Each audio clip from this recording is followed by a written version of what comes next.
If you still think the global electric car race in 2026 is mainly a battle between Tesla, the Germans, a few Korean brands, and maybe a couple of legacy disruptors, then you are already behind the story. Because the biggest shock now is not that Chinese brands have arrived, it is that they have arrived with depth. They are no longer bringing one curiosity, one cheap alternative, or one niche halo car. They are bringing complete portfolios. Grand Tours, premium SUVs, family flagships, software-led all-rounders, battery swap ecosystems, and brutally efficient value propositions. And what makes this even more dramatic is that many of these vehicles are no longer trying to win by being cheaper. Some of them are trying to win by being more ambitious, more technically aggressive, more digitally integrated, or simply more complete than the cars that used to define the class.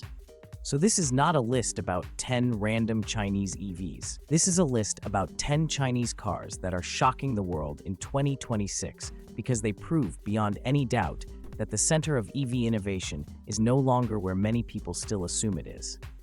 Let's start with the Denza Z9 GT, because this car sets the tone almost perfectly. Denza is not entering Europe like a cautious value brand. It is entering Europe with a product that looks and feels like a statement car.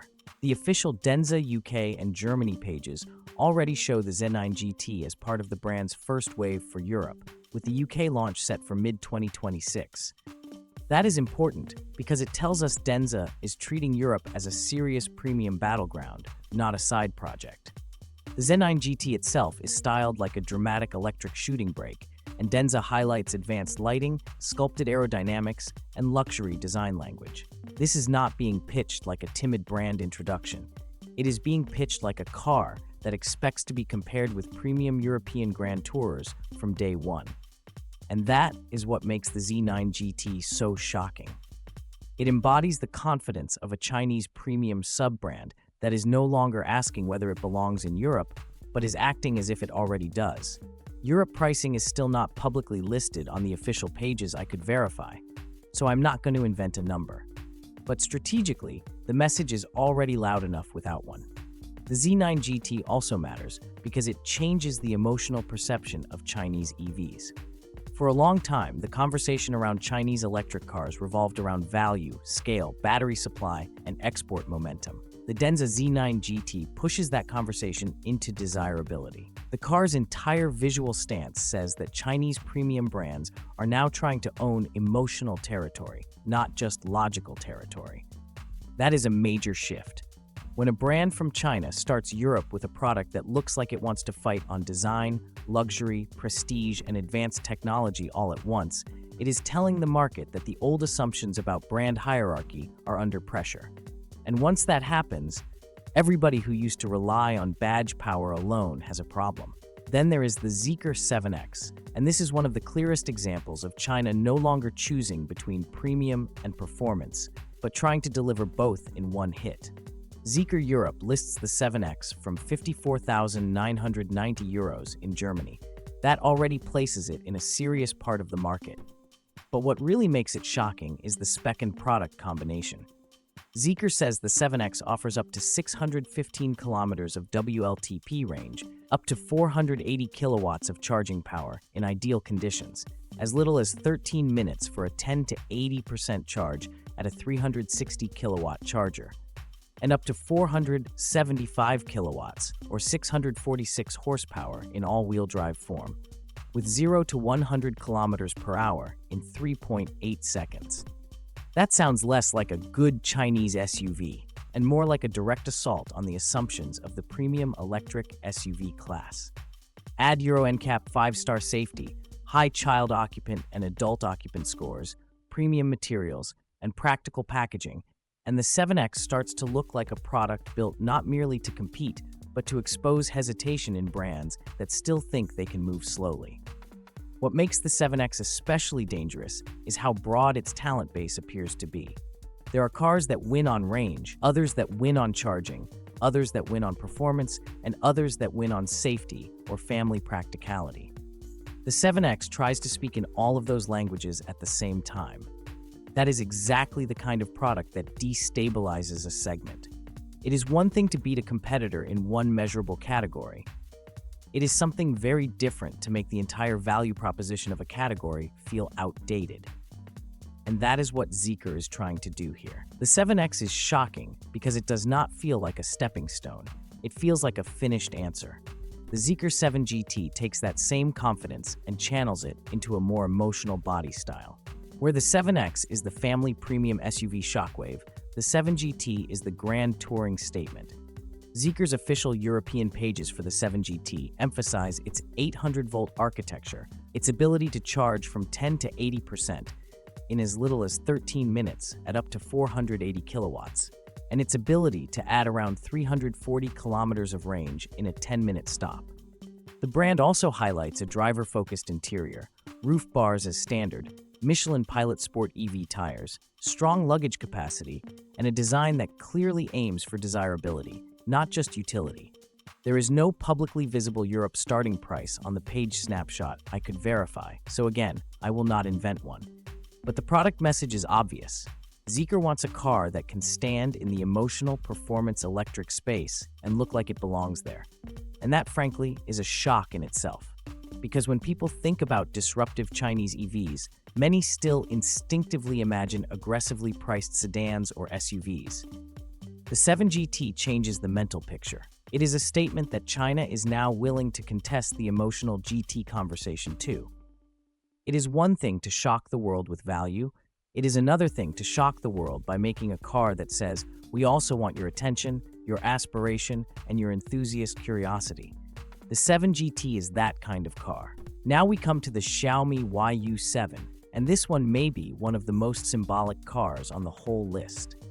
Xiaomi's official global launch material positions the YU7 as a luxury high-performance SUV, and the company published Chinese market starting prices of 253,500 renminbi for the standard rear-wheel drive model, 279,900 renminbi for the Pro, and 329,900 renminbi for the Max. Those are not the sort of prices you use if you are trying to look like a throwaway bargain alternative. Xiaomi clearly wants to be treated as a legitimate premium performance tech brand in the EV world. The YU7 is shocking because it shows just how far China's tech giants are willing to go. We are no longer talking about smart devices creeping into the cabin experience. We are talking about consumer electronics giants building full-scale premium EVs with real market presence and serious ambitions. The YU7 also matters because it embodies convergence. Automotive engineering, digital ecosystems, consumer electronics, software identity, performance, and premium design are all collapsing into one product idea. Xiaomi is effectively telling the car industry that in 2026, an EV is not merely a vehicle from a legacy automaker with a battery underneath. It can also be the flagship product of a technology ecosystem. That changes how future buyers think. It changes what they compare. It changes how loyalty is built. And that is one of the deepest shocks of all. The NIO EL6 is one of the least theatrical cars on this list, which is exactly why it is so important. NIO's official Germany-facing materials position the EL6 as a smart all-round electric SUV, with launch pricing from roughly 53,500 euros in purchase form before battery rental options, while more recent Germany promotions show lower effective campaign figures on short-term registered stock. NIO also stresses the ownership ecosystem, the battery-as-a-service model, and the ability to separate vehicle and battery economics in a way that makes traditional premium ownership models look rigid. The EL6 is shocking because it is not selling itself as a loud disruptor. It behaves like a mature premium brand with its own philosophy of ownership, service, charging infrastructure, and long-term user experience. That subtlety is its strength. The EL6 is not just a car you evaluate on horsepower and range. It is a product that asks whether the premium EV experience itself should be restructured around flexibility and ecosystem value. That is a much more strategic disruption than simply undercutting somebody by a few thousand euros.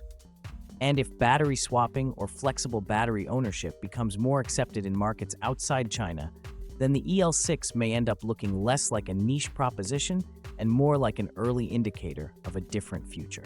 The NIO EL7 pushes that same logic upward. Official NIO Germany material presents it as the smart high-end SUV, with up to 509 kilometers of range and a clearly premium role in the lineup. NIO's pricing documents place the EL7 at €73,900, with the battery purchased outright, while also supporting a lower vehicle body price when battery as a service is used. The official model page also emphasizes a large trunk, up to 658 liters of cargo room, natural tone interior treatments, generous comfort, and a vehicle role that is much closer to an upper premium SUV than to a mid-priced crossover. That is what makes the EL7 so shocking. It does not merely say, we can build a premium SUV too. It says, we can build a premium SUV and package it around a service and energy ecosystem that legacy brands still struggle to match. In a sense, the EL7 is the car that proves Chinese premium EV brands no longer need to explain why they exist. They are now at the stage where they explain why their ownership model may be smarter than the one the rest of the industry still treats as normal. That is a very different level of confidence. And confidence this deep is one of the recurring themes of this entire list. The XPENG X9 may be the most radical product-type disruption in this whole lineup. XPENG's official global pages present it as a large, ultra-smart 7-seater engineered to satisfy safety requirements across China, the United States, and Europe, with a high-strength steel-aluminum body structure, a 2,000 megapascal integrated front and rear safety cage, and a premium family mobility mission. XPENG's launch materials in China placed the X9 between 359,800 and 419,800 renminbi, which gives you a very clear sense that this is not a cheap people mover. It is a premium electric family flagship. And that is why it is shocking, because it says the future family flagship does not have to be another oversized SUV. It can be a highly intelligent electric MPV engineered like a serious premium product. This matters especially in a global market where many mainstream and premium brands have either abandoned the premium MPV idea or reduced it to niche offerings. XPENG is doing the opposite.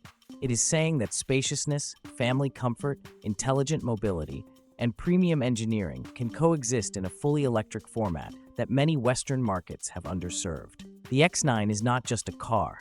It is a challenge to the body style assumptions of the modern EV era. The XPENG G6 is arguably the sharpest mass-market weapon on this list. Official XPENG Germany pricing puts the new G6 from €43,600, with the all-wheel drive performance version shown around €47,600 in the configurator. XPENG also says the updated European market G6 uses a next-generation 800-volt silicon carbide platform and a 5C supercharging battery, with up to 451 kilowatts of charging power and 10 to 80% charging in around 12 minutes. The AWD performance version is listed with 358 kilowatts, 0 to 100 kilometers per hour in 4.1 seconds, and 510 kilometers of WLTP range. That is an astonishingly aggressive package for the price band. The G6 is shocking because it exposes how brutally efficient Chinese product strategy can be when everything lines up. It is fast, it is quick charging, it is software forward, it is modern looking, and it is priced like a vehicle that wants to cause stress, not merely interest. It attacks one of the most commercially important EV spaces in Europe and beyond with a product that makes hesitation feel expensive. If the premium Chinese challenge has a mainstream spearhead, the G6 is one of the best examples. The XPENG G9 then takes the same logic and moves it higher up the market. XPENG's German configurator places the new G9 from €59,600 for the rear-wheel drive long range, with 258 kilowatts, 585 kilometers of WLTP range, and up to 525 kilowatts of DC charging, again with a 10 to 80% time of around 12 minutes. That charging number is eye-widening even in a premium context. The G9 is shocking because it is the sort of car that makes premium buyers stop and ask a dangerous question. If this level of charging speed, range, digital sophistication, and perceived equipment is now available from a Chinese brand at this sort of price, what exactly are we paying extra for elsewhere? That question is powerful because it strikes at the core of premium EV economics. And when enough buyers start asking it, market structures change. The G9 is one of those cars that can accelerate that change because it is not a gimmick. It looks like a coherent, intentional, premium EV. And coherence matters in this business more than hype. Finally, the BYD Sealion 7 may be the most market-ready broad-spectrum challenger on the list. Official BYD Germany material describes it as an electric performance SUV with up to 502 kilometers of range, up to 230 kilowatts of DC charging in the highest trim, and 0 to 100 kilometers per hour in 4.5 seconds for the all-wheel drive Excellence version. On the German pricing page, BYD shows the Sealion 7 Comfort at 41,990 euros, while the Germany configurator page shows the Comfort at 49,990 euros, depending on context and configuration flow. Even that duality tells you something important.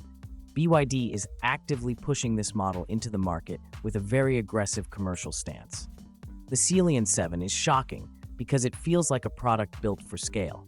Strong exterior identity, sporty SUV proportions, a front trunk, a 520-liter main trunk, serious charging ability, over 90 kilowatt-hour battery availability in higher variants, and a price posture that clearly aims at broad competitiveness rather than boutique exclusivity. In other words, this is not a halo experiment. It is a market machine. And those are often the cars that end up mattering most. So what do these 10 cars collectively tell us? The Denza Z9 GT tells us China now wants luxury emotion, not just respectable competence. The Zeekr 7X and 7 GT tell us Chinese brands are comfortable attacking premium SUVs and premium GTs with full technical confidence. The Xiaomi YU7 tells us the line between technology company and car company has fundamentally blurred. The NIO EL6 and EL7 tell us Chinese premium EVs are now as much about ecosystem logic as they are about vehicle specs. The XPENG X9 tells us body style innovation is back on the table. The XPENG G6 and G9 tell us charging speed and value can now be weaponized together. And the BYD Sealion 7 tells us that scale-minded mainstream premium disruption is already underway. And that brings us to the real conclusion. The shock in 2026 is not that one Chinese car looks impressive. The shock is that Chinese automakers now have serious answers in almost every major EV category that matters, from premium GTs to family MPVs to upper premium SUVs to mass-market crossover sweet spots. The old question was whether Chinese EVs were catching up.